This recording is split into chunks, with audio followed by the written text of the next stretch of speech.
Entonces, agradecemos mucho que estén aquí en la sección mexicana de la Sociedad Teosófica y vamos a conmemorar el natalicio de Elena Petrovna Blavatsky. Y si quieren, iniciamos, ponemos esta iniciación del no ser, condúceme al yo soy. De las tinieblas, condúceme a la luz. De la muerte, condúceme a la inmortalidad. Gracias. Buenas noches. Elena Petrovna Blavatsky, nacida el 12 de agosto de 1831 en Dnepropetrovsk, Ekaterinoslav, Ucrania. Hija del coronel Peter von Hahn y Elena Andreyevna de Fadeyev, renombrada novelista fallecida en la juventud.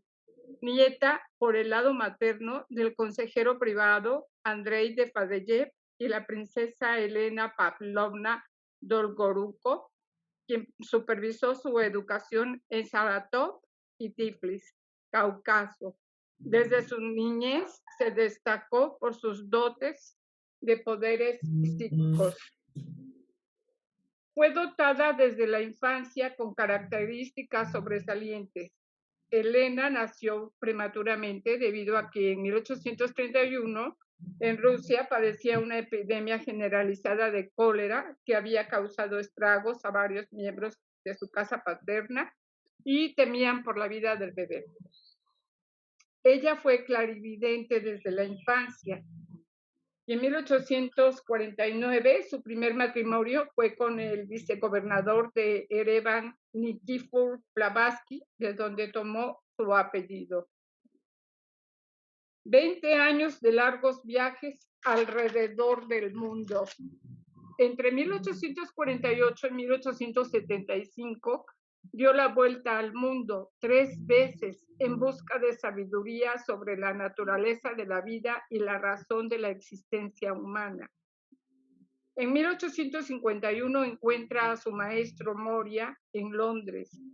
En 1855 ingresó al Tíbet, estando en conventos lamaístas, incluso lugares del Tíbet que nunca fueron visitados por ningún otro europeo. En 1871 se embarcó de Grecia hacia Egipto, naufragando el barco, sin embargo ella salió ilesa. En 1875 viaja a Nueva York por orden de su maestro, donde conoce al coronel Henry Steele Olcott. Con él funda la Sociedad Teosófica el 17 de noviembre de 1875. En 1877 su primera obra literaria fue Isis sin velo. En 1879 viaja a la India y publica la revista El Teósofo. En 1882 ocupan la nueva sede en Adyar, Madras, India. En 1884 comienza a trabajar en la doctrina secreta durante un viaje a París. Enfrentó grandes problemas con discípulos disconformes, acusándola de impostora, dañando su reputación, además de sufrir problemas de salud. En 1885 abandona la India por problemas de salud, y etcétera, etcétera. Se establece cerca de Múnich, Alemania, donde recupera su salud y comienza a trabajar en la doctrina secreta. En 1887 se enferma gravemente y publica la segunda revista Lucifer, y sus discípulos forman la rama Blavatsky de la Sociedad Teosófica. En 1889 viaja a Francia, donde escribe de memoria la obra mística La voz del silencio, traducción The Book of the Golden Present. Es el libro de los preceptos de oro. Y muere en 1891 por una epidemia de gripe en Londres.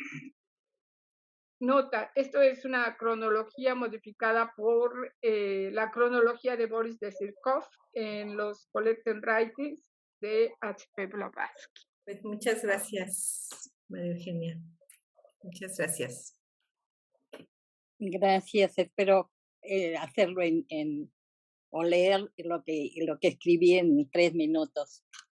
Para mí, Elena Petrovna Blavatsky representa un ser más elevado que una servidora.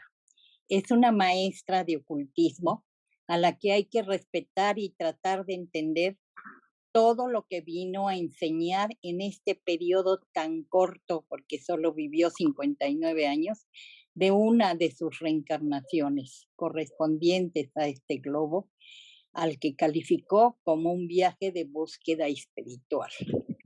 Para mí representa una maestra de vida, porque en el tiempo en que ella vivió, siendo mujer, en un mundo donde ha sido tan mal entendida esa parte femenina que tuvo que haber en la evolución humana, fue una guerrera que luchó para que pudiera entender la humanidad que la separación de sexos fue necesaria para que pudiéramos pensar y discernir. Este conocimiento oculto, tan antiguo, llamado teosofía, que nos dejó en sus escritos y que avalaron los maestros de sabiduría en sus cartas, nos enseña que todos los seres humanos somos duales en el trabajo de mantener un equilibrio armónico, aunque tengamos el sexo que nos corresponda por karma en esta encarnación. En nuestra anatomía oculta tenemos los 2 sexos. Tal vez no manifestemos nada del otro sexo o tal vez manifestemos mucho más del sexo contrario, aunque no sea bien visto por la sociedad en que nos tocó vivir. Asimismo, considero que hay que entender lo que es la teosofía en sí misma. Para mí, es una manera de vivir. La teosofía nos enseña a dejar todos los malos hábitos que son considerados por las religiones como pecados capitales o veniales, y que muchas veces en nuestra ignorancia nosotros no los vemos como tales, y es un estudio que deberíamos reconocer honradamente para tener la energía de cambiarlos por lo que las religiones catalogan como virtudes. Muchos hombres femeninos también se han distinguido en la historia del mundo entero por el conocimiento que nos han legado y hemos aprendido correctamente o incorrectamente, y tenemos que reconocer que nuestros padres son un hombre y una mujer, y también de ellos aprendimos todo lo que marca nuestra vida y afecta a todos nuestros cuerpos o conciencias, no solo por la herencia de ellos, sino también por nuestra propia herencia kármica. A nosotros los estudiantes de teosofía nos enseñó Elena Petrovna Blavatsky que tenemos un cuerpo físico, contenedor de todos los demás cuerpos, que es el cuerpo o conciencia astral con el poder de transformación. El cuerpo o conciencia energético con el poder de vida sana. El cuerpo o conciencia instintivo emocional o el de deseos con el poder de acceder a niveles más altos o superiores del que ya traemos como méritos de vidas anteriores.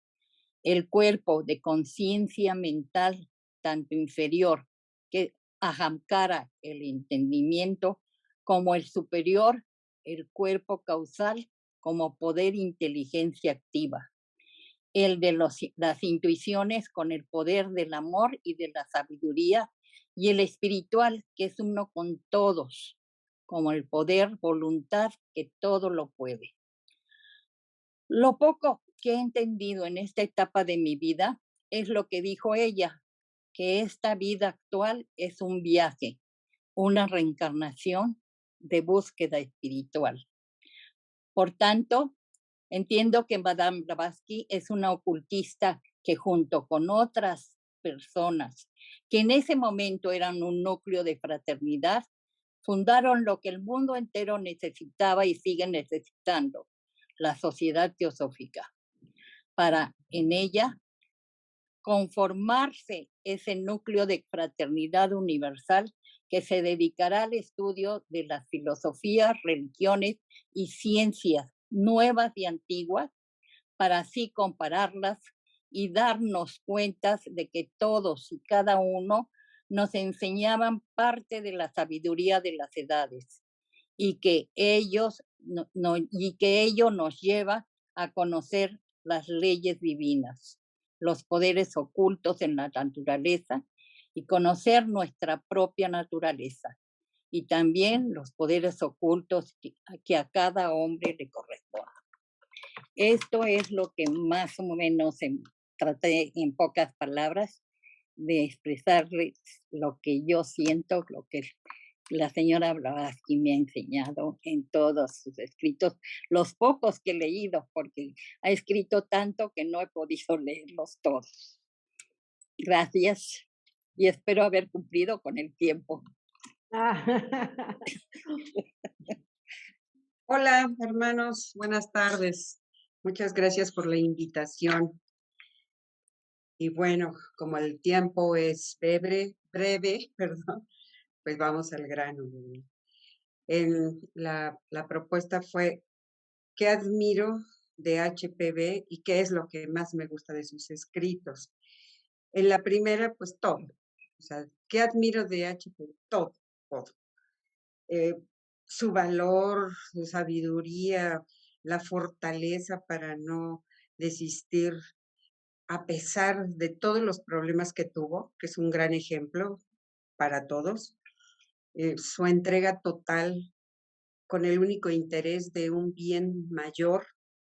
Seguramente pensó en nosotros en este tiempo, en un tiempo futuro, que hubiera una continuidad.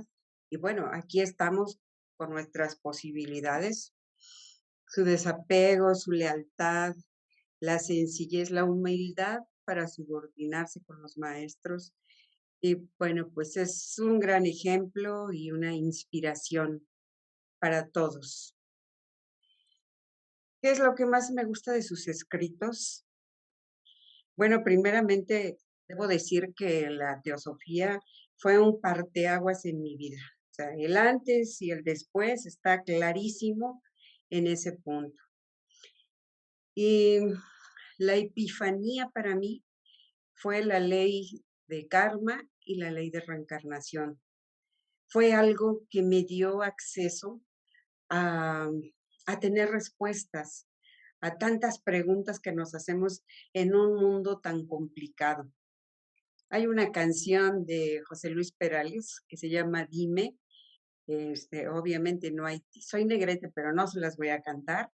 Entonces, se las recomiendo mucho. Es muy bonita y habla, bueno, yo la relacioné, pues.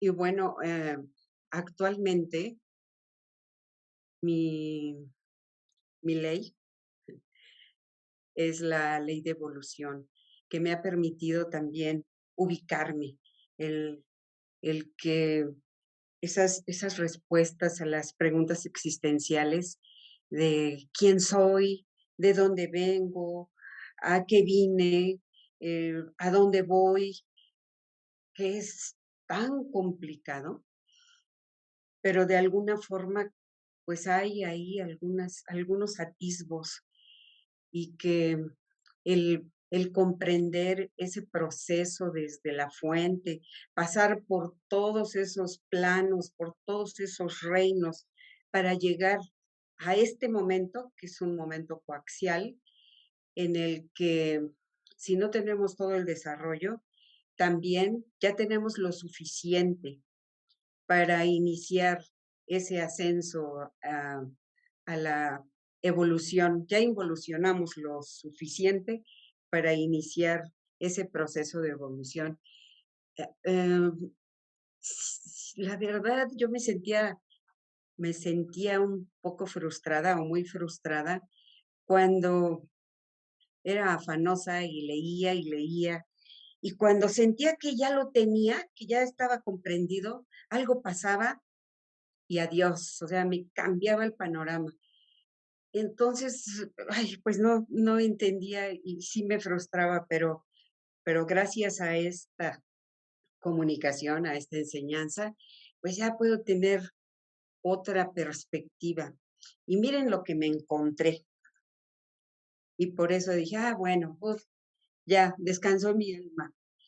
En la edición Kier, en el tomo 3 de la Doctrina Secreta, Antropogénesis, en la página 106, dice la maestra Blavatsky, tierna como acostumbraba, dice, hasta la cuarta ronda, el hombre, si es que puede darse este nombre engañoso, no es intelectualmente considerado más que un animal. ¡Ay, qué fuerte! En esta ronda intermedia, estamos hablando de una cuarta ronda entre 7 rondas, pues es la de en medio, es cuando se desarrolla por completo el cuarto principio, que es el vehículo de las pasiones y deseos más brutos. En la página 24 del libro de la deidad del cosmos y el hombre, dice que como vehículo apropiado, o sea, se desarrolla el cuarto principio como vehículo apropiado para el quinto, que es Manas, que es la mente.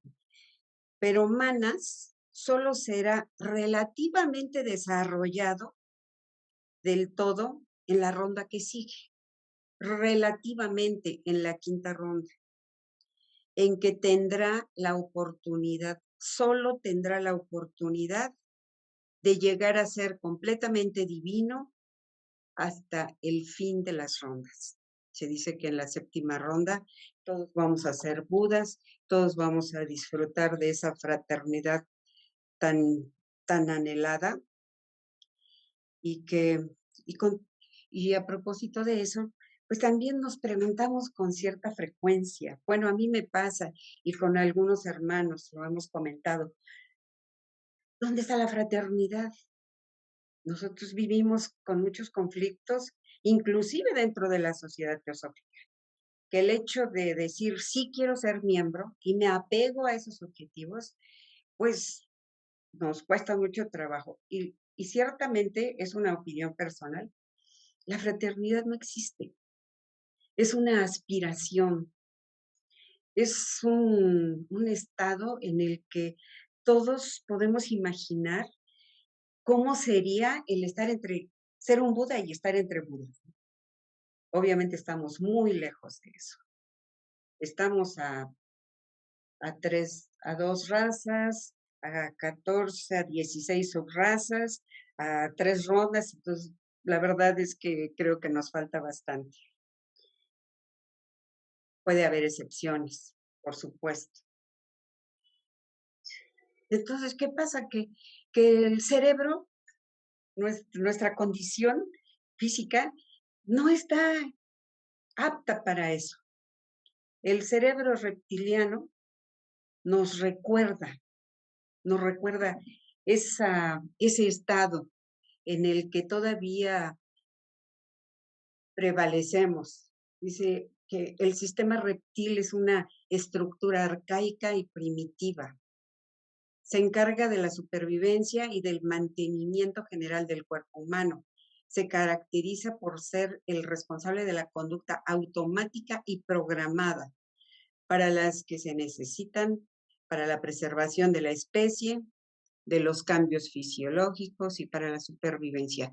El cerebro reptil no tiene emociones, tiene demandas, tiene necesidades y mientras él se satisfaga, no le importa más nada.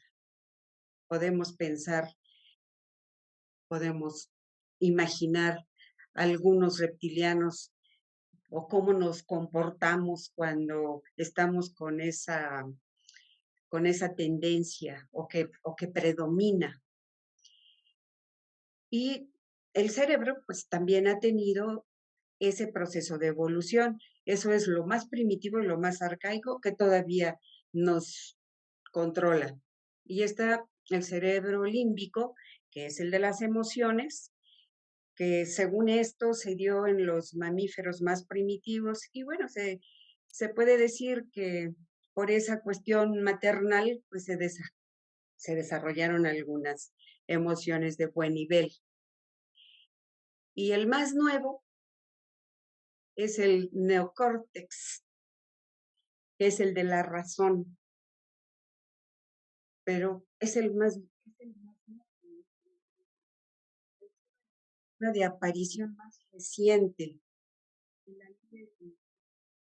Podía considerarse la sede de la racionalidad en nuestro sistema nervioso, independientemente de las emociones y de las conductas programadas por nuestra genética. O sea, el llegar a esta etapa en el que tenemos un cerebro que, aunque no está desarrollado para todo lo que nosotros tenemos que aprender, asimilar, reflexionar, meditar, es un buen principio para, para alimentarlo. Claro que pues también le damos alcohol, le damos cadáveres, le damos drogas, le damos una serie de cosas que no pensamos cómo lo puede afectar y cómo nos puede limitar en ese proceso de evolución. Entonces, bueno, llegué a la conclusión que dije, bueno, puedo estar tranquila, mi momento, me tengo que ubicar en mi momento, hay que ser persistentes, gradual, pero persistente, y llegar a nuestros objetivos personales, siempre con la dirección de esta enseñanza extraordinaria que es la teosofía.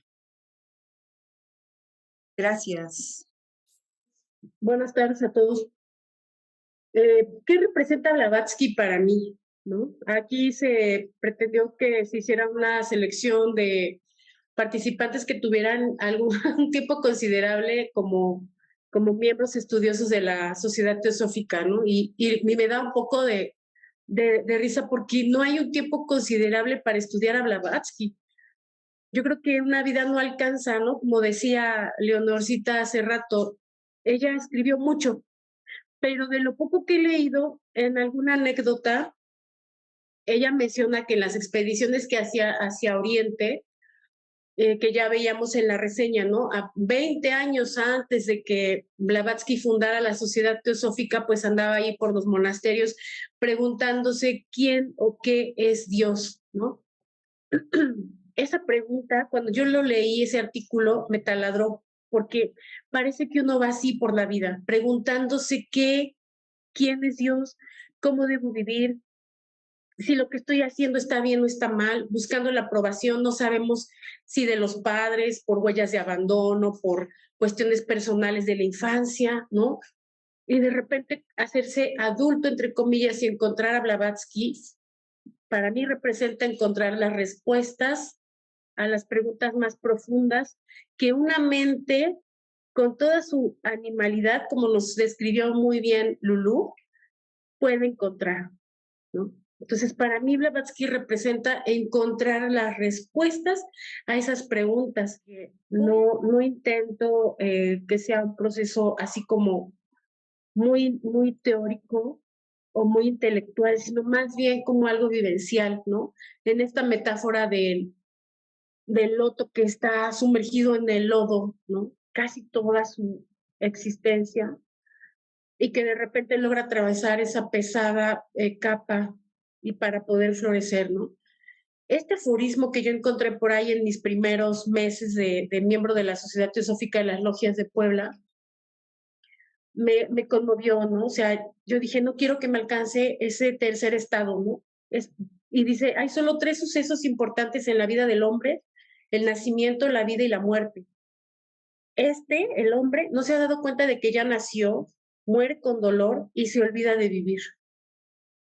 Yo no quería en ese momento, estoy hablando de hace, no sé, 18 años, 19 quizás casi, no quería que mi vida fuera una serie de sucesos no calculados, ¿no?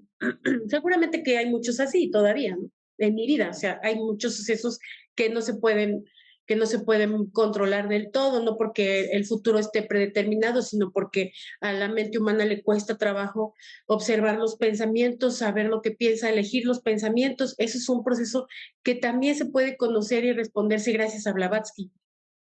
Pero en ese momento preciso de mi vida yo pensaba en no vivir de esta forma, ¿no? O sea, una existencia que carece de sentido, que carece de importancia para todos los reinos, en esta premisa de crear una fraternidad universal. Cielos, creo que todos tenemos un papel súper importante y por eso ninguna encarnación debiera pasarse como de manera dormida, ¿no? Entonces, en la literatura de Blavatsky hay algo que es una constante y esto es la capacidad de Blavatsky de ponernos en nuestro justo lugar. A todos, así en la especie humana, al reino humano, lo pone en el justo lugar. Hay gradaciones dentro de la forma humana, pero la literatura que Blavatsky dejó quizás no estaba escrita para los primeros que empezamos a encarnarnos en las formas humanas, quizás estaba escrita para unos que poco a poco van descubriéndose en esta manifestación. Y hay una serie, un hilo que también Blavatsky es muy interesante leerla porque uno se da cuenta de este hilo de la historia que ella va jalando, ¿no? Muchos se rebanan el seso pensando qué dirá la ciencia en el futuro sobre la teosofía, pero la realidad es que todos los adeptos y los iniciados no ven hacia el futuro para buscar qué dice la ciencia o la ciencia falsa, como la llamaba Giordano Bruno. Ellos veían hacia la tradición, ¿no? O sea, veían hacia el pasado. Digamos que en términos de lo actual estaban como pasados de moda, ¿no? ¿Quién podría decir que iban a rastrear hacia el pasado? Y sin embargo es lo que hacen todos, incluso ella. Esta frase que aparece en el plan divino de Jeffrey Barborca, eso que el hombre anhela, eso llega a ser, es una frase súper importante porque nos hace tomar conciencia de la importancia del pensamiento en el reino humano, a diferencia del reino animal. No están cerradas las posibilidades de poder construir una fraternidad, porque eso debe primero existir en nuestras mentes. Si tenemos mentes peleadas con nosotros mismos, nunca vamos a construir una fraternidad, ni siquiera la vamos a visualizar. Primero debemos poner orden en nuestros propios pensamientos. Pero esa frase de Jeffrey Barborca, él en ese artículo menciona que lee la clave de la teosofía y que entonces hay un extracto de la clave de la teosofía que le impacta porque tiene que ver con el capítulo que él titula Los estados después de la muerte. Es decir, que el principio pensante o manas es el principio que debemos estudiar muy bien para saber que determina nuestros estados de la conciencia en vigilia, en el sueño y en la muerte. Y ese extracto de la clave de la teosofía que Jeffrey Barborca trae a su libro El Plan Divino es uno que no tenga ninguna percepción interior de la inmortalidad de su alma y fe en ella, en ese hombre. El alma nunca puede llegar a ser un Buddha Yasi, sino que permanecerá simplemente como manas. Y para manas solo no hay inmortalidad posible. A fin de vivir una vida consciente en el mundo venidero, uno tiene que creer primero que nada en esa vida durante la existencia terrestre. El ego siempre recibe de acuerdo a lo que merece. Entonces, tener mucho cuidado de los pensamientos que sí podemos seleccionar cuáles albergar en nuestra mente y cuáles no. Pero aquí no termina el asunto, porque Blavatsky trae este mismo extracto de donde Jeffrey Barborca saca ese aforismo. Ella lo trae de Proverbios 23:7, porque así como piensa en su corazón, así es él. Y a su vez, los griegos lo traen del pensamiento de la retórica nirukta, ¿sí? Esta frase en sánscrito, yat yap rupam kamayate devata tatat devata javati, que significa cualesquiera que sea la forma que un ser divino desee, en esa misma forma el ser divino se transforma. Entonces, sí es posible, quizá no existe un núcleo de la fraternidad universal, pero es posible construirlo. Eso es lo que tenemos quizás que empezar a anidar en nuestra mente.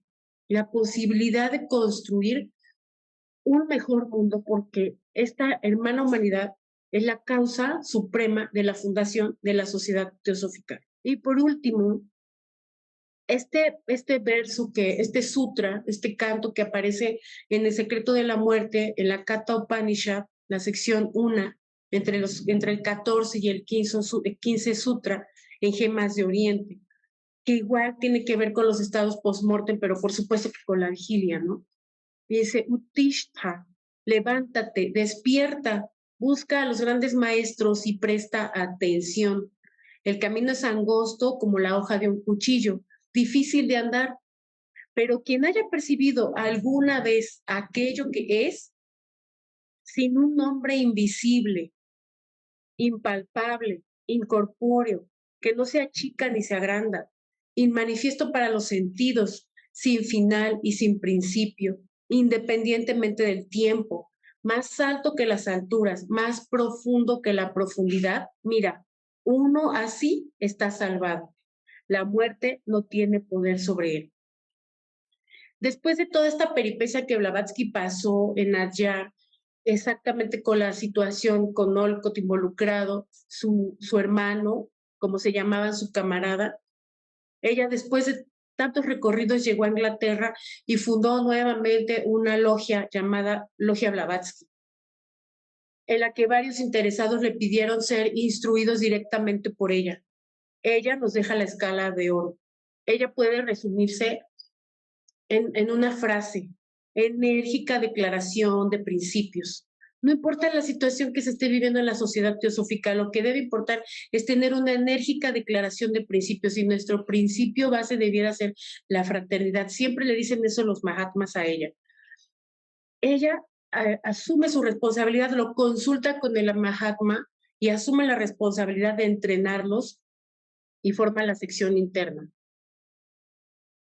Es una gran responsabilidad entender que Blavatsky dejó una sección interna y que mi quehacer como estudiante de teosofía quizás implica involucrarme en esa sección interna, intentando formar un núcleo de la fraternidad universal. Y lo primero con lo que me voy a encontrar quizás son mis resistencias personales con respecto, ya sabemos lo que nos mencionó Lulú, ¿no? De las abstinencias del alimento, de lo que le pongo al cuerpo, de cómo pienso, de cómo deseo para otros lo que jamás podría desear para mí, ¿no?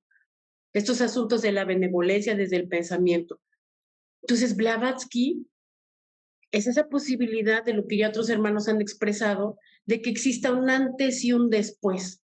Definitivamente yo sería una persona totalmente diferente de no haberme encontrado con los textos de Blavatsky. O sea, ese es un hecho que yo creo que cualquier hermano sintiente puede dar testimonio. Uno es una persona antes y otra después de encontrar a Blavatsky, porque encontramos las respuestas que siempre estamos buscando. Dejamos de ser esos eternos buscadores para ser aquellos que nos maravillamos con la literatura de Blavatsky. Pues es cuanto pudiera yo decir así muy brevemente sobre ella. Muchas gracias, hermano. Hablar sobre Elena Petrovna Blavatsky y exponer lo subjetivo, ¿sí?, en algo que no se puede explicar cabalmente, ¿sí?, en una persona que no ha sido completamente comprendida y en todo su esplendor. Para darnos una idea aproximada de lo que es un ser humano, y en este caso Elena Petrovna Blavatsky, siempre sí, hay que observar y ver, intentar comprender lo que nosotros llamamos, ¿sí?, el aspecto positivo o bueno y el aspecto negativo o de oscuridad. Ninguna descripción de un ser humano puede basarse en alguna de estas dos premisas. Deben de incluir estas dos, porque el ser humano son el aspecto de luz y el aspecto de oscuridad. Y la señora Blavatsky, Elena, no estaba exento de ella. Pero muchas de estas situaciones no fueron bien comprendidas. Para ello seleccioné algunos extractos de la Carta de los Maestros que nos explican esta situación y en base a lo que ellos primeramente, de primera mano, nos los van a estar mostrando. Entonces aquí tenemos a la imagen de la señora Blavatsky que ya mostró de María Eugenia, que pertenece aproximadamente a la etapa en que se fundó la Sociedad Teosófica, 1875 en Nueva York, y presentó su primer trabajo que todos conocemos como Isis sin ver.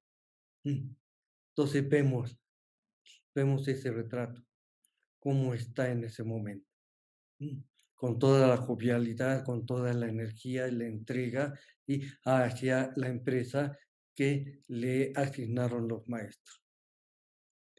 Y a partir de ahí, con todo su compromiso que ella dio, y se fue deteriorando gradualmente. Ya en la parte del lado derecho tenemos su sello que ella empleaba, que es propia de ella. Ya después ahorita no tiene caso ver todas estas características, pero es personal a ella. Esta imagen que estamos aquí se ha digitalizado de esta forma, a colores. Ahora podemos ver también a colores esa imagen en blanco y negro. Y la vamos a ver también y a observarla, ¿sí? Qué tranquilidad está en ese momento, con qué seguridad, ¿sí? Se estaba presentando en esa época. Y dicen los maestros, en la carta de los maestros, ¿sí? Después de casi un siglo de búsqueda infructuosa, nuestros jefes tuvieron que aprovechar la única oportunidad de enviar un cuerpo europeo a suelo europeo, que sirviese de eslabón conector entre ese país y el nuestro, es decir, Europa, específicamente Inglaterra. ¿No lo comprenden? Desde luego que no. Esto nos indica que no había nadie más disponible, ¿sí? para que fuera la portadora, ¿sí? de estos maestros. Era la única, ni sus contemporáneos que estuvieron con ella. ¿Sí? Era la única. Y a este respecto, con respecto a los defectos de la personalidad, ¿sí? Nos dicen, este estado de ella, los defectos de su personalidad, están íntimamente conectados con su entrenamiento oculto en el Tíbet. Y se debe al hecho de que fue enviada sola al mundo para preparar gradualmente el camino para otro. Cuando se trabaja solo es muy difícil. Generalmente hay una energía magnética para trabajar con otras personas, ¿sí? Con un grupo. Pero yo estaba sola. ¿Sí? Es la única oportunidad de enviar un cuerpo europeo, ¿sí? A Europa. Entonces, era muy difícil la empresa que ella estaba emprendiendo. Y lo están especificando bien los maestros en la carta 26. Y prosigue, nadie, ningún hombre o mujer, a menos que sea iniciado del quinto círculo, puede dejar los recintos de Botlat, es decir, uno de los nombres por los que es conocido el Tíbet, pero se aplica en especial al lugar en donde residen los Las y su logia, es decir, los maestros, y retornar al mundo en su totalidad. Si me permiten usar esta expresión, al menos uno de sus satélites tiene que permanecer atrás, por dos razones. La primera, para formar es necesario el eslabón conector, el alambre de transmisión del que estaba yo hablando.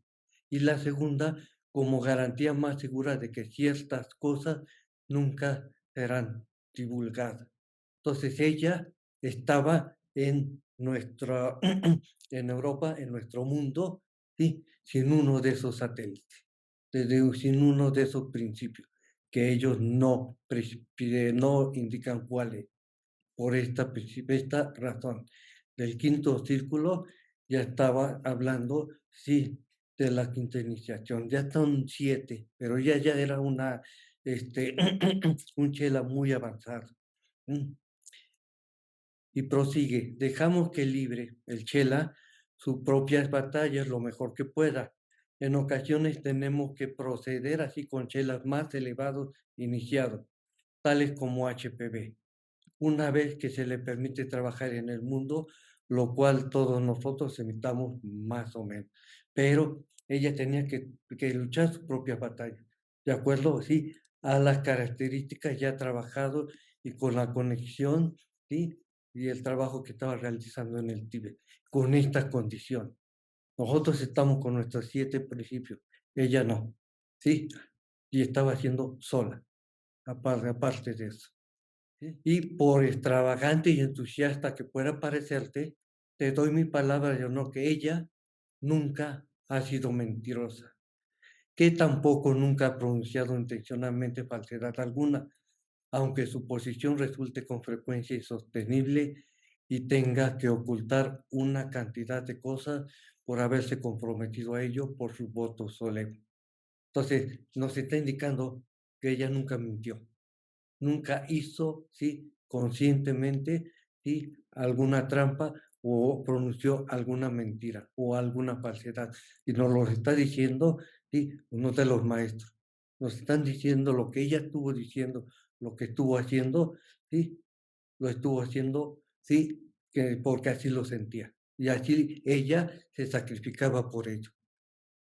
Pero imperfecto como pueda ser nuestro agente visible, que fue la única agente, como ellos mismos lo han dicho, y a menudo es de lo más insatisfactorio e imperfecta.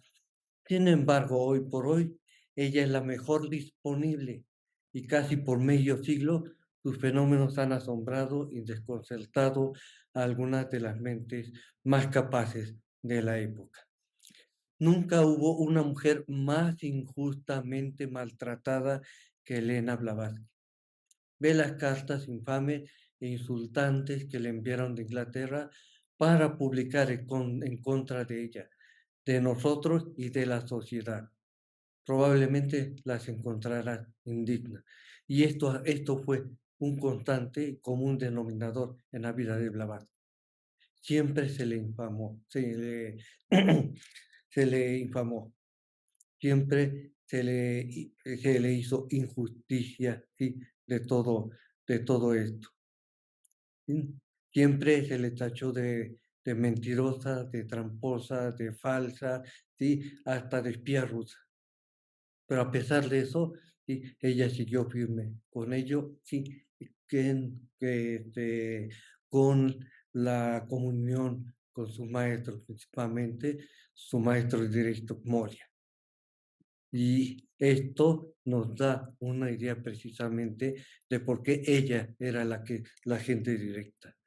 Si ella llegara a morir hoy y ella está realmente enferma, no recibiría más de 2 cartas mías o a lo sumo 3 por intermedio de Damodar, de Olcott o de agentes de emergencias ya establecidos.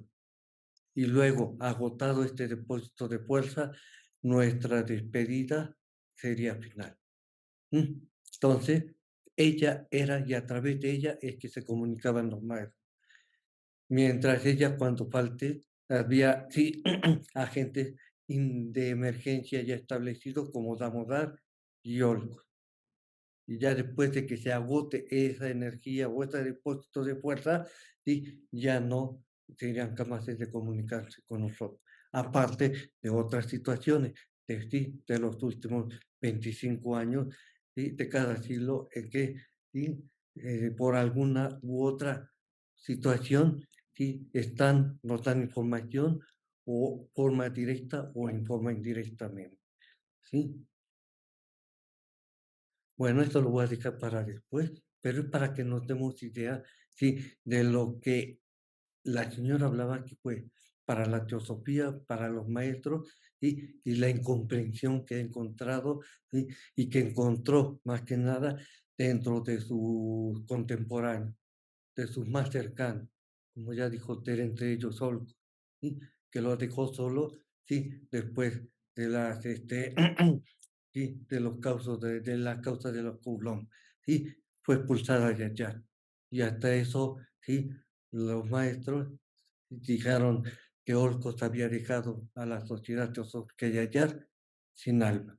Entonces, porque ella se fue, como ya lo dijo también Tere, sí, a Europa, Inglaterra, sí, a fundar la logia Blavatsky, para seguir los lineamientos que los maestros le habían señalado. Gracias. Hola, buenas noches.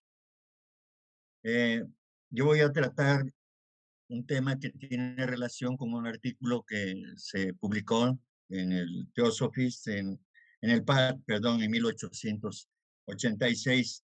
Y el artículo, Los Mahatmas Teosóficos, de eso voy a hablar, fue la réplica de Madame Blavatsky a un manifiesto de dos americanos que se quejaban por la negligencia de los maestros orientales o adeptos. No cabe duda que por eso William George lo publicó en la revista PAD en diciembre de 1886. Quizá este artículo, más que otra presentación, muestra la dificultad que los occidentales encuentran cuando tratan de seguir el sendero del ocultismo. Antes de haber obtenido una cabal comprensión filosófica de lo que esto involucra. En el artículo, hasta ahí corresponde la introducción de este artículo. Y bien, ahora pues voy a comentarles acerca de una parte de este artículo que me parece interesante. En esta parte se pregunta durante su réplica la señora Blavatsky a estos dos americanos inconformes, dice, desde luego que involucra a la sociedad teosófica, todo el tema y a los maestros. La pregunta es, o es una serie de preguntas, ¿qué decir de la sociedad teosófica en general fuera de la India? ¿Quién entre los millares de miembros lleva la vida teosófica? Solo porque uno es un vegetariano rígido, como son los elefantes. Un célibe, si bien en su juventud fue lo contrario, un estudiante del Bhagavad Gita o de la filosofía yoga integral, ¿se debería considerar un teósofo según el corazón de los maestros? Como no es el hábito lo que hace al monje, así el pelo largo y un aspecto soñador en el rostro no son suficientes para ser de uno un seguidor fiel de la sabiduría divina. Mirad alrededor y observar nuestra llamada hermandad universal. Durante estos 11 años de prueba en América y en Europa, ¿en qué se ha convertido esta sociedad fundada para remediar los males evidentes del cristianismo, eliminar el fanatismo y la intolerancia, la hipocresía y la superstición y cultivar el real amor universal que se extiende hasta todos los reinos? Solo en un aspecto hemos tenido éxito para que se nos considere más elevados que nuestros hermanos cristianos, los cuales, según la expresión gráfica de Lawrence Oliphant, se matan en el nombre de la hermandad, combatiendo como diablos por el amor de Dios. El aspecto en cuestión es que hemos eliminado todo dogma y ahora estamos tratando de desembarazarnos justa y sabiamente hasta el último vestigio de autoridad nominal. Sin embargo, bajo cualquier otro punto de vista, somos tan malos como los cristianos. Entre nosotros hay chisme, calumnia, impiedad, crítica, un incesante grito de guerra y un estruendo provocado por las censuras mutuas. Todo esto es motivo de orgullo para el infierno cristiano. Supongo que lo antedicho sea culpa de los maestros, ya que no ayudan a los que auxilian a los demás a lo largo de la salvación y la liberación del egoísmo con patadas y escándalos. ¿Cómo podemos pensar que somos un ejemplo para el mundo y los compañeros dignos de los ascetas sagrados de la cadena nevada? Algunas palabras antes de terminar. Se me preguntará, ¿quién es usted para que nos critique? Usted que afirma estar en contacto con los maestros, recibiendo favores diarios de ellos, ¿Es quizá tan santa, pura y digna? Les contestaré que no lo soy. Mi naturaleza es imperfecta y limitada. Mis defectos son muchos y muy evidentes, motivo por el cual mi karma es más pesado que el de cualquier otro teósofo. Así es y debe serlo, ya que durante muchos años me han puesto en la picota como blanco para mis enemigos y también para algunos amigos. Bien, aquí hay una expresión de la señora Blavatsky de auténtica sinceridad respecto de quién es ella. Ella se autovalora, ella se pone, desde luego, a la vista de todos como lo que es, con defectos y con virtudes, desde luego. No hay un rasgo de orgullo o de vanidad en su expresión, por lo que yo puedo observar. Seguidamente dice, sin embargo, acepto la prueba felizmente. ¿Por qué? Porque a pesar de todas mis limitaciones, estoy bajo la égida del maestro, es decir, bajo la protección del maestro, debido simplemente a que durante 35 años y más, desde 1851, periodo en que vi al maestro física y personalmente por primera vez, jamás lo negué, ni dudé de él, ni siquiera en el pensamiento. De mis labios no ha salido un reproche, ni un suspiro contra él, y nunca han entrado en mi cerebro por un instante bajo las pruebas más duras.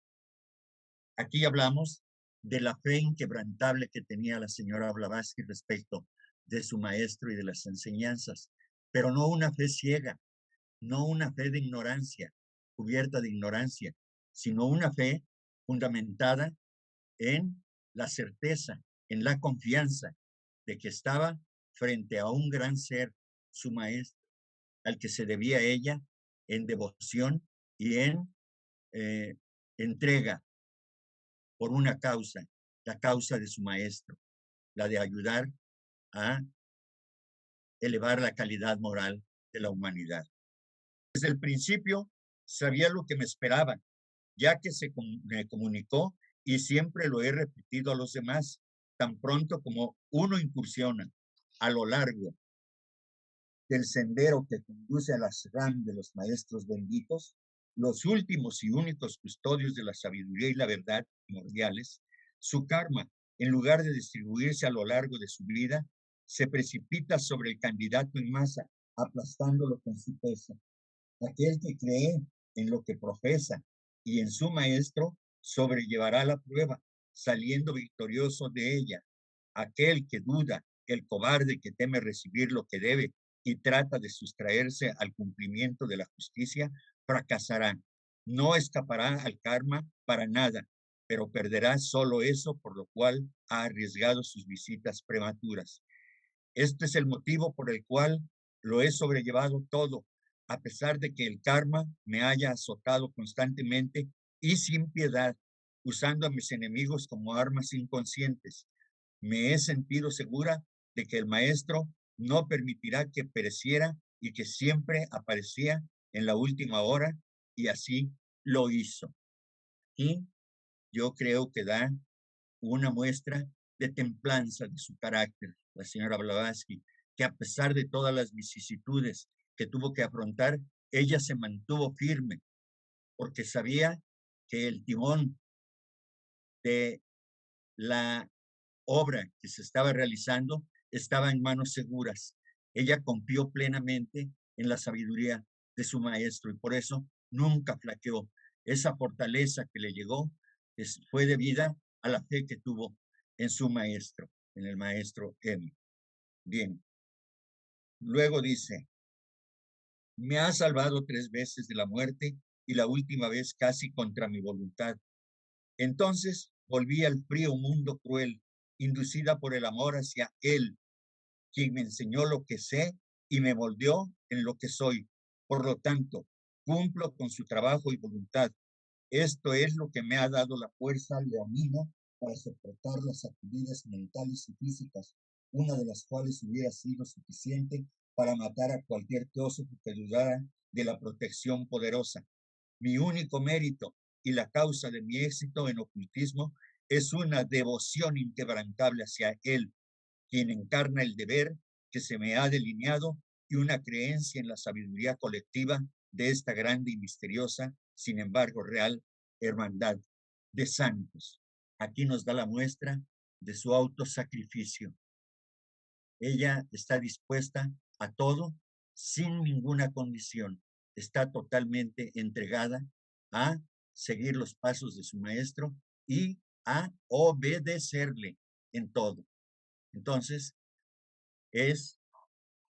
finalmente, nosotros ya lo hemos expresado en todo el mundo, siempre hablamos de la grandiosa personalidad de la señora Blavatsky, que nos dio una muestra, nos dio una guía para poder seguir en esta ruta, que no es sencilla, pero que si ella pudo hacerlo con el tiempo, todos deberemos afrontar una circunstancia igual o parecida. Así que gloria para la señora Blavatsky por estas enseñanzas, que no me refiero a las enseñanzas que nos dejó, sino a la muestra de voluntad, del poder de su voluntad, de la sinceridad, de alejarse del orgullo y de todas esas cosas que estorban en el desarrollo de la evolución de cada ser humano. Así que eso es todo de mi parte. Les agradezco. Para mí, Elena Petrovna Blavatsky fue un ejemplo de vida a seguir. Cuando la conocí, leí primero un libro de ella antes de saber de la Sociedad Teosófica, que era La voz del silencio, pero la leí en otro idioma, ¿sí? Entonces era para atrás y para adelante, pero quiero compartir con ella lo que ella me dejó una gran admiración, la tuve como heroína, para mí era una heroína, ¿sí? Por todo lo que pasó, ¿sí?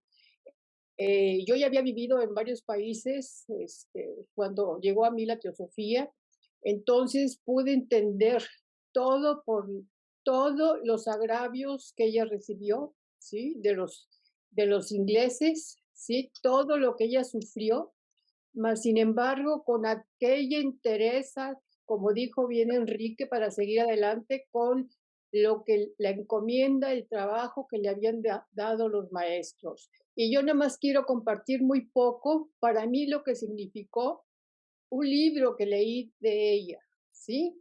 Que fue el primer libro que conocí a través de la logia donde llegó en Nueva York, que se estaba estudiando y que marcó profundamente mi vida porque apliqué las enseñanzas que a través de este libro que se llama Ocultismo Práctico pude aprender a cambiar mi vida, ¿sí?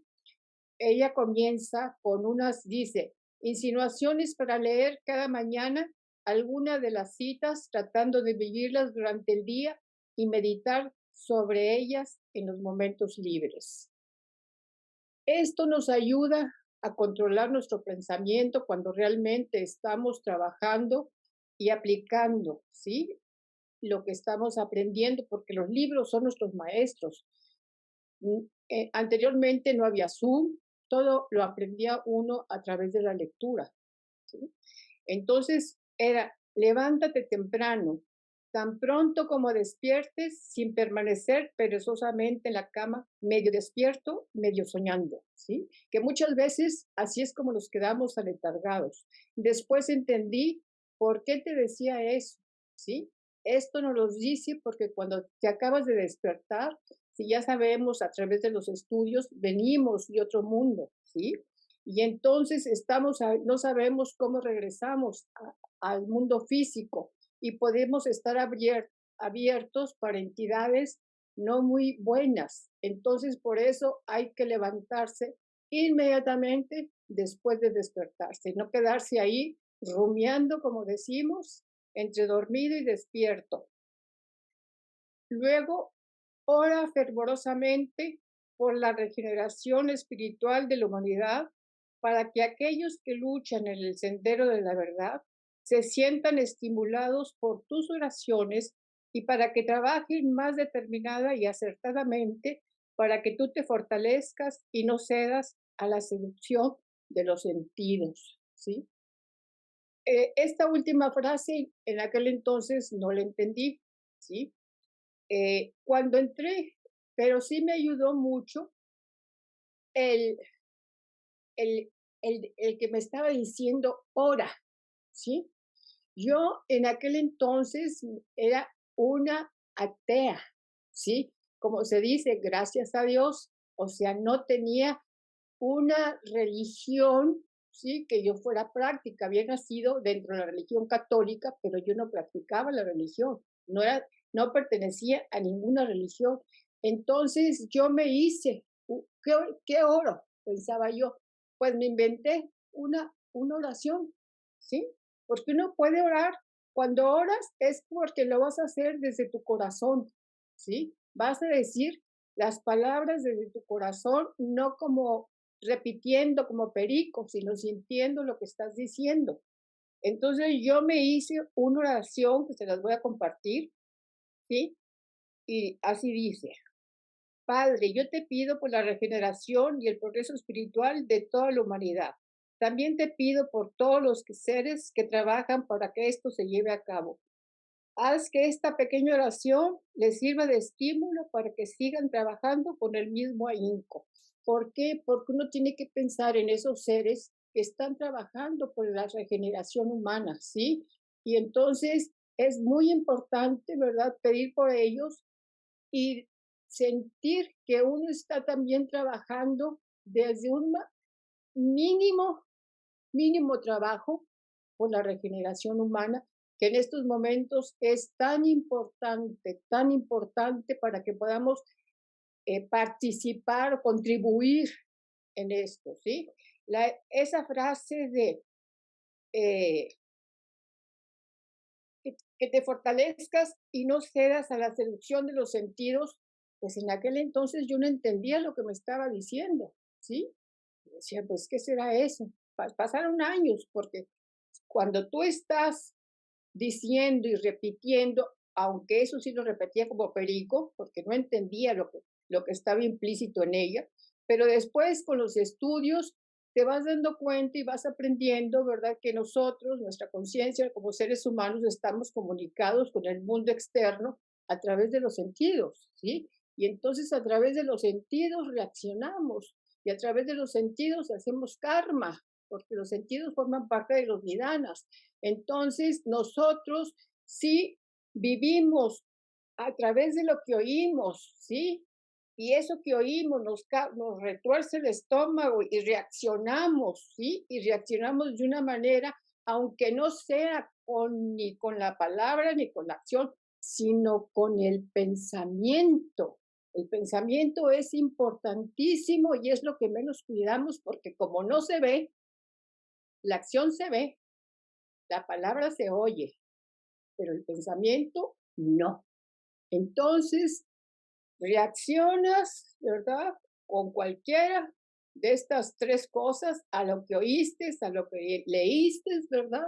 Y ahí te vas involucrando en el karma y en el sufrimiento y en la rueda de nacimientos. Entonces, eso en un principio no lo entendí. Ahora, gracias a la filosofía, lo entiendo, ¿sí?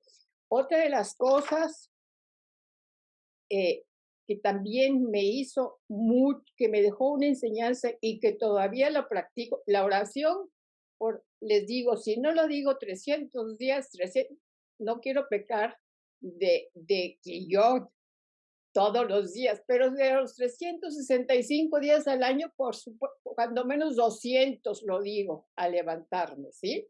Porque es una cosa cuando ya te metes en la cabeza que tienes que cooperar, aunque sea de una manera insignificante, cooperas, ¿sí? Luego, cuando te bañes, ejercita tu voluntad durante todo el tiempo que quieras en el sentido de que tus impurezas morales sean lavadas con las de tu cuerpo. Entonces yo dije, pues es que será muy importante la ayuda del agua cuando nos estamos bañando, ¿sí? Entonces también, no solamente, también yo hice mis adecuaciones, porque pues cada quien sabe lo que tiene que lavar, ¿sí? Entonces yo dije, bueno, no solamente las impurezas morales, también las mentales y las emocionales, ¿sí? Me las lavo. Cuando te estás bañando, ¿verdad? Estás pensando que te estás lavando tus impurezas morales, mentales y emocionales. Y luego fui agregando, a medida que me fui conociendo, ¿verdad? Fui agregando y puse que, pues cada quien sabe de qué tiene que lavarse, ¿sí? Yo nací en una generación donde las limitaciones de la mujer eran muy acentuadas, entonces pues me lavo todas mis limitaciones. Y luego leí también de HPV, bueno, no de los maestros, que los resentimientos, así te cuelgues, si así te cuelgues, vamos a decir, eso se lo mandó decir a Sinet para su esposa que estaba enferma, entonces le mandó un pedazo de cabello para que lo usara como amuleto, pero le dijo, no hay amuleto que sirva, y era el cabello de él, ¿sí? Si hay un resentimiento en tu corazón. ¡Ay! Y uno a veces no sabe, ¿sí? Pero cuando te comienzas a observar, te comienzas a dar cuenta que sí hay resentimientos, ¿sí? O sea, que sí tienes resentimientos guardados ahí en el recóndito, ¿verdad? Pero que existen y que eso no te salva ningún amuleto te salva. Así es de que también me lavo de todos mis resentimientos, ¿y eso qué va a pasar? ¿Eso qué sentí yo? Pues que te vas dando cuenta de los resentimientos que tienes, ¿sí? Porque pues los tienes tan escondidos, ¿sí? Y también de qué me di cuenta, pues que aunque era atea, pero la cultura te va dejando huella. Y entonces, acuérdense que la religión católica es la única religión que tiene la confesión, porque tienes que ir a confesar tus culpas. Entonces crecemos con muchos sentimientos de culpa, aunque no nos demos cuenta, ¿sí? Entonces también me lavaba de todos mis sentimientos de culpa. O sea, cada quien tiene que ir descubriendo de qué se quiere liberar, ¿sí? Porque pues cada quien tiene una vida diferente, ¿no? Luego también en este libro aprendí que te dice, nunca hagas nada que no sea tu deber. Y a veces andamos haciendo cosas que queremos pasarnos de muy buenecitas y muy bonitas y hacemos cosas que no es nuestro deber y tenemos que hacer únicamente lo que es nuestro deber, no lo que es el deber del otro, porque entonces le quitas el mérito al otro, ¿sí? Y aparte de que no lo haces responsable de cumplir con su deber, porque los deberes tienen mérito, ¿sí? Entonces es bien importante hacer únicamente eso. Y con la familia es muy común, ¿verdad? Hacer cosas que a veces no es el deber, ni aún de la madre y de los padres. Nunca digas una palabra innecesaria. Piensa en los efectos que ella podría producir. Pues ahí hay veces que las emociones, ¿verdad? Por lo que oímos, por lo que nos dijeron, por lo que actuamos y decimos cosas, sí, que pueden herir a la otra persona. Y sabemos que cuando herimos a alguien, pues el karma se regresa, o sea, porque podemos provocar sufrimiento innecesario en la otra persona. Entonces es bien importante cuidar las palabras. Nunca violes, otra cosa que me dejó también mucho, nunca violes tus principios por razones de amistad, ¿sí? Esto para mí ha sido muy importante, ¿sí? Porque muchas veces, por querer quedar bien, ¿sí? Tus principios de veracidad, de cualquier cosa que tú tengas como un principio, ¿verdad? Muy importante, con tal de quedar bien con la otra persona, lo violas. Entonces, eso eso te va mermando, ¿sí? Credibilidad, ¿sí? Te va mermando muchas cosas, no nos damos cuenta, pero a veces no somos congruentes con lo que pensamos y con lo que decimos, ¿sí? Entonces, y estamos rompiendo principios que estamos nosotros trabajando en ellos por quedar bien con la gente, y eso pues no, eso te impide tener un desarrollo, ¿sí? Luego aquí acerca del pensamiento, nunca dejes que pensamientos innecesarios o malos ocupen tu mente. Esto es más fácil de decir que de hacer. La mente no se puede liberar de golpe. Comienza evitando los malos pensamientos y pensamientos ociosos, ¿sí? A mí me ayudó mucho una imagen que Sordo hizo en uno de sus mamuts, que puso una figura que nos hizo cuando yo tomaba unas clases con él, que la pintáramos. Entonces, cuando comienzas a vigilar tus pensamientos, porque sí se pueden vigilar, si te lo propones, todo es cuestión de que decidas qué es lo que vas a cambiar en tu naturaleza. Entonces y como aquí te dice, no es tan fácil, ¿verdad?, de hacer. Es muy fácil de decir, pero muy fácil de hacer. Pero ya cuando te estás dando cuenta, ¿verdad? Porque ya también Anibesan te trata mucho acerca del pensamiento, ¿verdad? Entonces yo me acuerdo que yo decía, ay, la imagen me servía mucho porque la dibujamos y entonces en el centro estaba la mente superior y la mente inferior y el antacarana. Y yo decía, ay, esto es hacia arriba o hacia abajo, donde ando yo encaminada ahorita, donde me estoy ahorita dirigiendo con esto. Y eso me ayudó mucho, ver hacia dónde andaba, hacia arriba o hacia abajo, ¿sí? Y todo esto no vamos a cambiar de la noche a la mañana, porque no es un esfuerzo de vidas, porque tenemos tendencias tan enquistadas que no las vamos a poder eliminar, pero todo es cuestión de comenzar a trabajar, de hacernos el firme propósito de que la mente, que es lo más importante, ¿sí?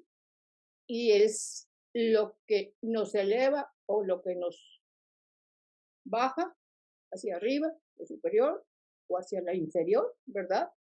Es algo que tenemos que vigilar, ¿sí? Y eso lo aprendí esto otro lo aprendí de Anivesa, que cuando te dice que cuando comienzas a trabajar con el poder del pensamiento, ¿sí? Por eso los libros, si realmente los ponemos atención y los estudiamos y practicamos y vivenciamos lo que nos están enseñando, vas lentamente, porque no es de la noche a la mañana, pero vas lentamente. Entonces, cuando estás pensando, te dicen, primero, ni te das cuenta, o hablando, o vamos a decir, también puede ser el habla, el mentiroso. Primero, ni te das cuenta cuando estás echando la mentirota, ¿sí? Pero si sigues observándote, después te das cuenta cuando ya lo dijiste, ¿sí? Y después te das cuenta cuando ya estás a punto de decirla y te detienes. Y después después ya no te sale, ¿sí? No te sale. ¿Por qué? Porque ya lo estuviste trabajando, y entonces, ¿qué vamos haciendo? Vamos siendo congruentes entre lo que pensamos y lo que actuamos. Y entonces, cuando estamos conscientes de eso, podemos desarrollar una fraternidad. La fraternidad, si nosotros nos proponemos, sí, pero tenemos que hacer un cambio interno, no externo, interno, para poder llegar a practicar. Pero si no somos congruentes con nosotros mismos y no hacemos lo que supuestamente predicamos, pues entonces empiezan los conflictos con el otro y comenzamos en esos distanciamientos, ¿verdad? Que podemos evitarlos, ¿sí? Pero para eso tenemos que conocernos y trabajar con nosotros. Otra cosa que también me enseñó muchísimo, dice, no leas mucho. Si lees 10 minutos, reflexiona por algunas horas, habitúate a la soledad y a permanecer a solas con tus pensamientos.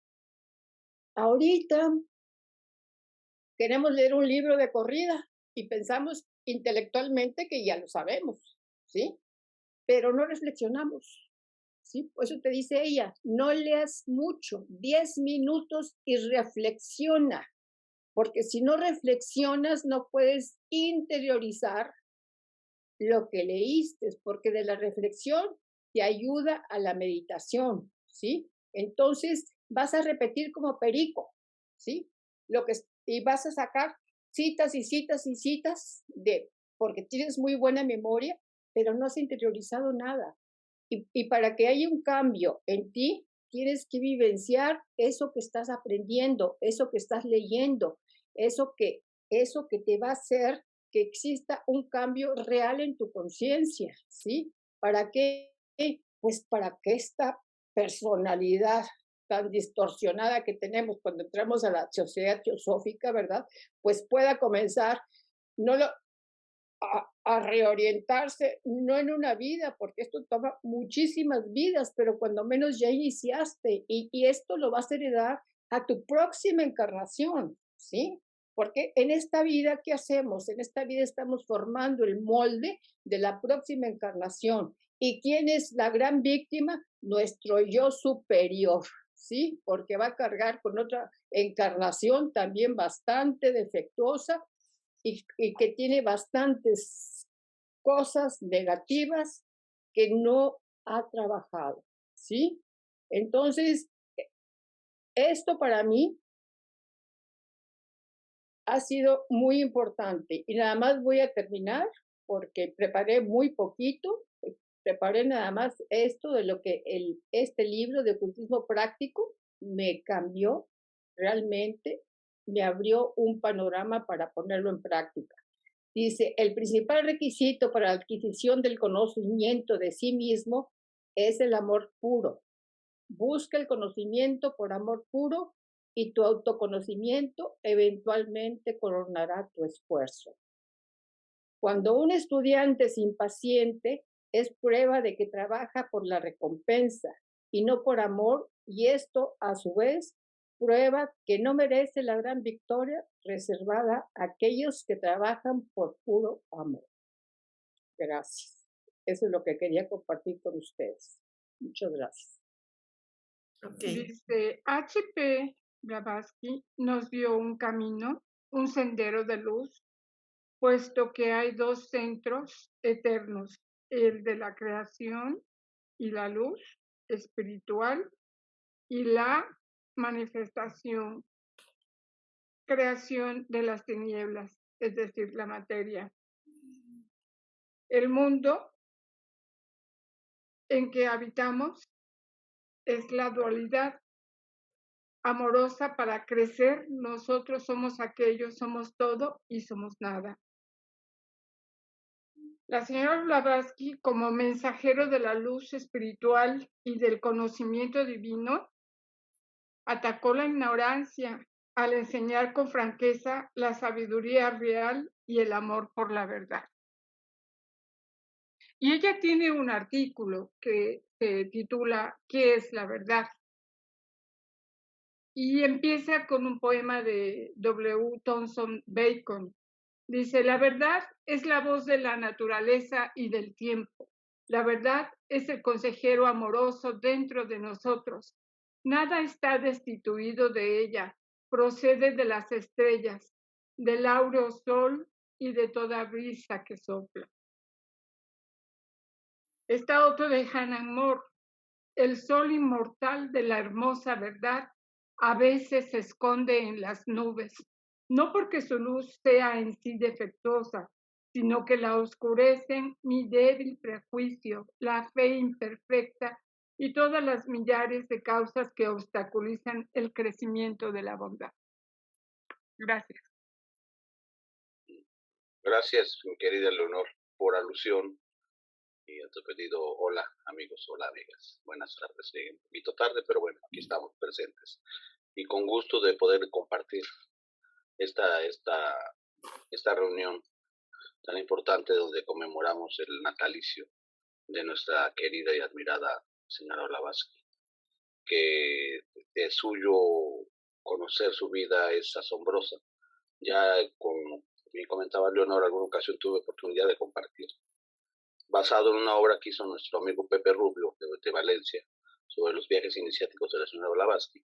Y ya tan solo su biografía como viajera, como aventurera, ya impone, porque ella le dio casi 3 vueltas al mundo, en tiempos donde las mujeres no viajaban. Solamente Alexander David Neal llegó a hacer viajes así, parecidos a ella, pero era raro que una mujer, que ahorita ya sería cansado viajar en vehículo, en aquellos tiempos en que los vehículos eran burros, camellos y caballos, debe haber sido terriblemente cansado.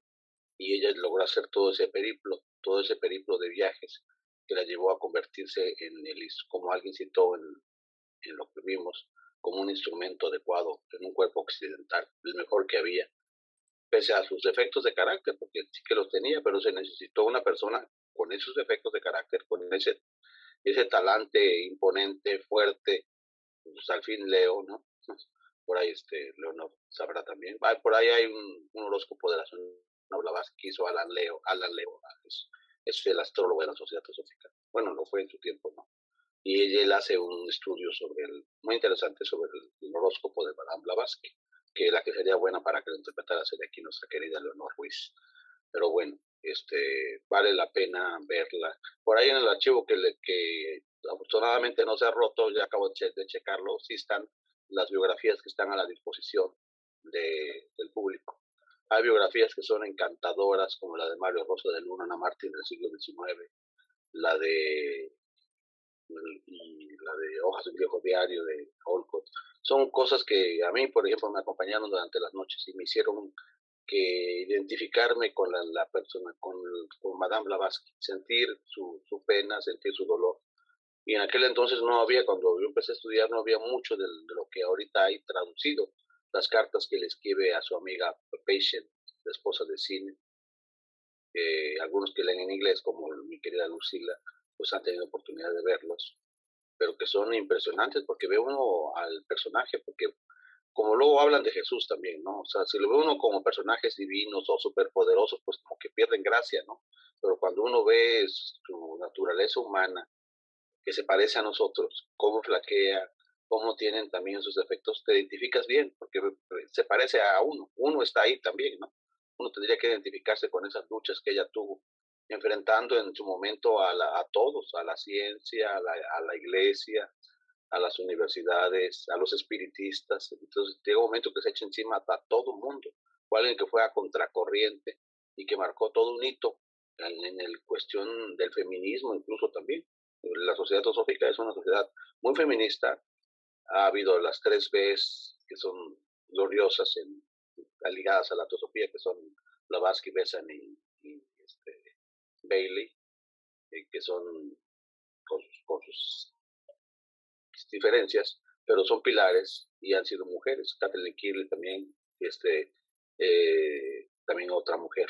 Entonces vale mucho la pena, como una reflexión, el poder tener acceso a todo lo que es la vida, que ahorita los queridos compañeros han tocado diferentes puntos de las enseñanzas que ella nos dio. Al margen de las enseñanzas, su misma vida es una enseñanza, a aprender de su mismo sufrimiento, de la ordalia que sufrió luchando, mantener la antorcha de la verdad.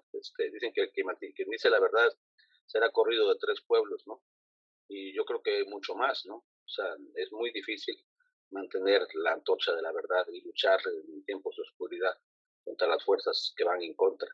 Y ella nos marcó un sendero que nosotros humildemente queremos llamarnos sus discípulos, aunque estemos a veces lejos de alcanzar ese anhelo de nuestras almas de querer tener un discipulado. Pero como bien señaló Lucila, que siempre es muy correcta al decir todo, pues el discipulado viene de disciplina, y lo que más deberemos tener es disciplina. La disciplina que nos haga estudiar, aprender entre todos, que nos haga aprender en grupo y luego en la soledad de nuestro corazón comprender, porque el aprender nos debe de llevar a la esencia de la sabiduría, que es comprender, hacer una sabiduría práctica y aplicable. Sí. De la revista número 8, de la revista Teosofía, que estuvimos haciendo con nuestro querido antiguo director, presidente, nuestro querido amigo Enrique, la revista número 8 se dedicó precisamente a la señora Blavatsky, y a mí me encanta, que digo que muchas cosas no se pueden decir con palabras porque son inefables, y que a veces el lenguaje de la música, como hablaba yo ayer, o el lenguaje poético es lo que más llega a poder describir lo que no tiene medida. Las cosas que más valen, que más valiosas en nuestro corazón no se pueden medir, no se pueden evaluar. ¿Quién puede medir la amistad? ¿Quién puede medir el amor? ¿Quién puede medir la fraternidad? Y entonces, en este caso, a veces tiene que usar el lenguaje metafórico para alcanzarlo. Y aquí, si hay posibilidad, bueno, aquí está. Voy a compartir con ustedes esta parte que a mí me encanta. Viene en la revista número 8, se los recuerdo. Si no la tenga después, se les puedo compartir todo. Lo hice en un solo tomo, todas las revistas. Es para la señora, para H.P. Blavatsky en el Día del Loto Blanco, tomado de la revista teosófica de la sección cubana de mayo de 1926, dado la aclaración que yo tengo una colección de las revistas cubanas de toda la década de los años 20 que conseguí. Y bueno, tiene cosas muy valiosas como un antiguo hermano Vicente Cirujeda Rioj hizo este poema, que se los voy a leer, voy a tomarme el atrevimiento de leerse, es cortito.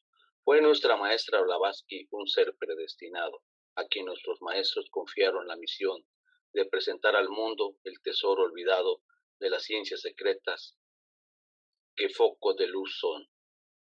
Al tornar de la India, esparció en Occidente las puras enseñanzas que germinando están, y un día aventuroso en cosecha esplendente de amor y sapiencia el orbe llenarán. Paladín incansable, con la verdad por lema, la Sociedad Teosófica en Nueva York fundó, y con la teosofía resolvió algún problema que descifrar el sabio en vano pretendió. ¿Quién no admira en su clave el plan maravilloso que el estudiante ofrece? Quien sepa meditar encontrará en sus páginas el genio de un coloso, revelará guía que le podrá orientar. Tendrá noción precisa de su divino origen, admirará la justa ley de la retribución y verá que los soles que los planetas rigen prosiguen cual los átomos su eterna evolución. Reencarnación dirále con lógica evidente que una vida es no nada ante una eternidad, y la perfección se alcanza a etapas gradualmente y con prolijas series de continuidad. Como luz meridiana verá en las religiones que su común origen nos lleva a la redención. Sus grandes iniciados que adoran las naciones, de un logos inmanente los mensajeros son. Leyendo y sin velo y doctrina secreta, obras que confirman su ingénito saber, cual se forman los mundos veréis, como concreta y al humano destino lograréis comprender. Nos lo presenta como un cuadro fascinador. Yo me postro ante el genio que me ha maravillado y veo al Bodhisattva actuando en su labor. Nuestro templo nos dice que es el aula de ocultismo, cuyas puertas abiertas están de par en par, y enseña la doctrina que uno por sí mismo, si la voluntad le asiste, las puede franquear. Elevar el espíritu, estima trascendente, y el desarrollo interno de nuestra intuición, con su sentido anejo, que es luz clarividente, se alcanza el poder místico llamado iniciación. Nos muestra de postmortem el aparente arcano, nos guían los sentidos que conducen a la paz, y a fundirnos propende su número soberano con el sublime Ishvara en apretados hay. Fraternidad humana fue el sueño de su vida, fraternidad como égida lo legó a la humanidad, la que estos ideales propagó con fe ardiente, persiguiendo incansable el bienestar mundial, merece eterna loa sentida y reverente, con justo tributo a su acción inmortal. Y bueno, es cuanto por el momento. Gracias. Pues este es realmente lo que estamos esperando conmemorar. Ahora sí que los invito a que vean ahorita yo lo voy a compartir nada más tantito, pero sí vale la que lo vean. Que esa es ¿sí lo logran ver, verdad? Sí. Que eso es lo que viajó, ¿cómo se llama? Aquí es un resumen de lo que viajó La señora Blavatsky. Blavatsky, la señora Blavatsky. Sí. Y pues se fue de un lado político.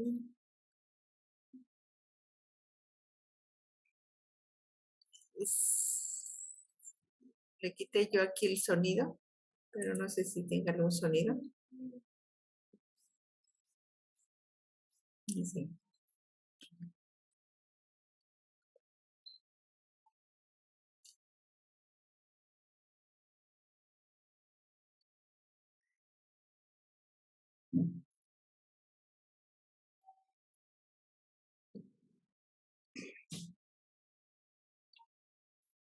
Sí, tiene sonido esa presentación. Sí, pues ahorita lo puse, pero Bueno, pero ya podrán verla después.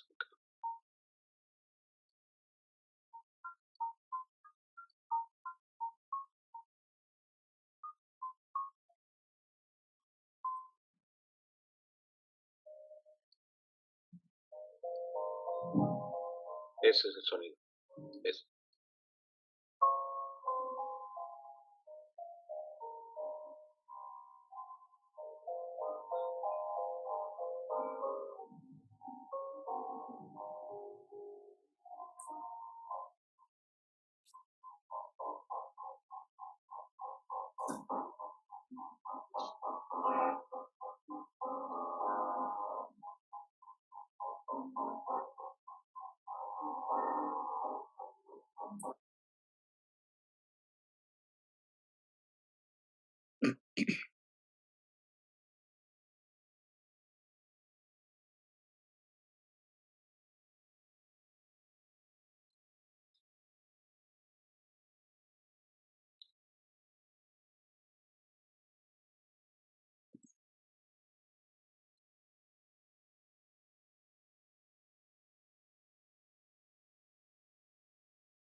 Ese fue su primer intento de entrar al Tíbet, que no prosperó. Después sí lo logra, pero en ese entonces no. Y eso es, ahí completa su primera vuelta al mundo. Ahí es donde conoce el 54. Y llega por primera vez a Nueva York, donde las casas son de madera, justamente. Nueva York todavía está en pañales. Llega a Chicago y en las montañas rocallosas de Estados Unidos. Y con los mormones, tiene relación con los mormones en Utah. Viaja con un mormón y vuelve a ir otra vez a Arica. Ahí tiene, ese dibujo lo hizo ella, es un dibujo de un lugar secreto en Arica donde había como una biblioteca sagrada.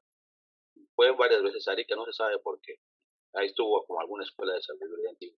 Y se lanza otra vez vía Japón, a la India, acompañada de un médico alemán y del Borbón, y a Calcuta, luego a Benares, la ciudad sagrada, y luego hacia el norte. Aquí hace un dibujo precisamente de los lugares sagrados donde estuvo, en la Oré, y va a ser ahí su segundo intento de entrar al Tíbet. Esos viajes quedan en su libro por las rutas Tíbet, intento fracasado. Otra vez la volvieron a rechazar porque el gobierno británico tenía el control del Tíbet y la consideraban ella como espía rusa, como ya lo dijeron. Viaja a Tailandia, de vuelta, que era Siam, se llamaba Tailandia, la actual Tailandia se llamaba Siam. Vuelve a regresar a Assam. Hay documentos de que no pudo, de un general que da testimonio. Rangún es Birmania, luego en Madras, donde más posteriormente va a estar la sede de la Sociedad Teosófica. Y vuelve a ir a Java, que va muchas veces a Java, no se sabe por qué. Vuelve a dar la vuelta al mundo por Cabo Verde, Cabo de Buena Esperanza y a Cabo Verde, y regresa nuevamente. Hay quien dice que no pasó en España, ahí ponen en el castillo cerca de Barcelona, Montserrat, y aparece en París. Y a eso en su historia cuentan cuando llega a Alemania y se encuentra en una Navidad. Después de que estuvo desaparecida tanto tiempo, llega a Pskov en el 58 y a San Petersburgo, se reúne con su hermana. Ya había recibido su hermano una carta del maestro Kach diciéndole que ella iba a llegar. Y adivinan que ella llega. Él pasa un periplo bastante rudo en Rugodevo, que es la parte del Cáucaso, y ahí es cuando le ocurre la transformación, que está enferma en Tiflis, cuando pierde los poderes de ser medium, porque ella lo consideró una maldición, era un medium que no controlaba sus poderes, y ya en ese momento cae enferma y logra controlar el poder de mediumnidad, cuando está en esa época en Tiflis, que es cuando verdaderamente ya está depurada, digamos, por eso no ha sido admitida las 2 veces anteriores al Tíbet. ¿Sí? Pasa a los Balcanes, en los tiempos le toca ir a Serbia, en esa época es asesinado el emperador de Serbia, comparte a los Montes Cárpatos, donde está ahora sí que la tierra de Drácula, ahí está el maestro Hilarión, y ahí otra vez hacia Siria, ahí es iniciada en los misterios de los drusos del Líbano, y logra desde Líbano ir hacia Persia, va otra vez hacia ahora sí ya una vez digamos que ya está un poco purificada, vuelve a Yugoslavia, a Belgrado, otra vez con el maestro Rákóczi, que está en Hungría, ¿sí? A Transilvania, la tierra de Drácula, ahí con el maestro veneciano en Bolonia. Tiene contacto con los maestros diferentes que están en esos lados, se dice, ¿no? Y ahí comentaban que estuvo en la batalla de Ventana ayudando a Garibaldi y recibe heridas de sable y de bala. Está como socorrista en la batalla de Ventana, en Florencia, Antosi, ese es todo el viaje. Nuevamente en Belgrado, de Yugoslavia, y nuevamente va a los Montes Cárpatos, de nuevo, a través de Yugoslavia, la Antigua y Serbia. Ahí coincide y a Constantinopla, que fue casi donde inició su periplo, y de Constantinopla ya va directamente hacia lo que sería el Tíbet, a las montañas, el Karakorum, ¿sí? Y al Tíbet. Por fin entra al Tíbet. Y ahí ella describe en un dibujo donde la casita donde hablaba del maestro Kach, y una casita donde estaba en un valle, en el Tíbet, que es la que pinta. Ya del Tíbet nuevamente pasa por vía Canal de Suez, que se acaba de inaugurar, por cierto, a Chipre, ¿sí? De ahí de nuevo a Grecia, ya avanzando. Ahí ella ya está purificada, pues ya pasó, fueron 7 años, como cuenta la leyenda del Tíbet. Pasa a Alejandría porque es donde está en el Cairo, y es cuando ahí conoce a los Column, por cierto, en Siria, donde tiene los misterios de los antiguos drusos y de los derviches, girovagos. Está en las ruinas de Palmira, que es actualmente Siria, la antigua ciudad romana de Siria, ¿no? El Mar Negro, y nuevamente a Constantinopla. De ahí a Odessa, que es la actual Ucrania, donde está la guerra ahorita justamente, a Bucarest, y de ahí de nuevo va a París con un primo de ella, y es donde llega su viaje hasta Nueva York, que tiene la orden de crear ahí la sociedad teosófica. Y le dice primero que le dice a la primera persona que lo recibe ahí es: he estado en el Tíbet. Eso es interesante, porque en aquel entonces hoy el Tíbet está muy de moda, pero antes nadie hablaba del Tíbet, ni para nada, ¿no? Ahorita ya el Tíbet ya tiene un renombre, en aquel entonces no. Y es ahí, hasta ahí marca los viajes previos, porque siempre la vida de Blavatsky empieza con que en 1875 fundó la Sociedad Teosófica, pero no nos dicen la parte de antes, previa, cómo fue que llegó a eso. Y ese trabajo lo hicieron los de Hiperborea, nuestro amigo Pepe Rubio fue el que hizo el video. En la carpeta de Drive, que por ahí compartió amablemente Leonor, donde yo les compartí los libros, está el libro de Pepe Rubio que se llama Los viajes iniciáticos de la señora Blavatsky. Es imperdible, lo hay en audiolibro también, y vale mucho la pena que lo vean. Pues muy bien, pues muchas gracias, Irma, por esto. Gracias, Lucila, muchas gracias, Oscar, Lulú, María Eugenia, Mami, Enrique, Tere. Sí, muchas gracias por estar aquí con nosotros. Gracias por estar y por participar y sobre todo que nos dieron porque era la pregunta, ¿qué es lo que les ha movido? De Blavatsky, ¿qué es lo que ustedes han sentido? Y muy conmovedor lo que ustedes comentaron. Muchas gracias. Yo creo que a todos nos ha cambiado estos conocimientos teosóficos, si no mal estoy.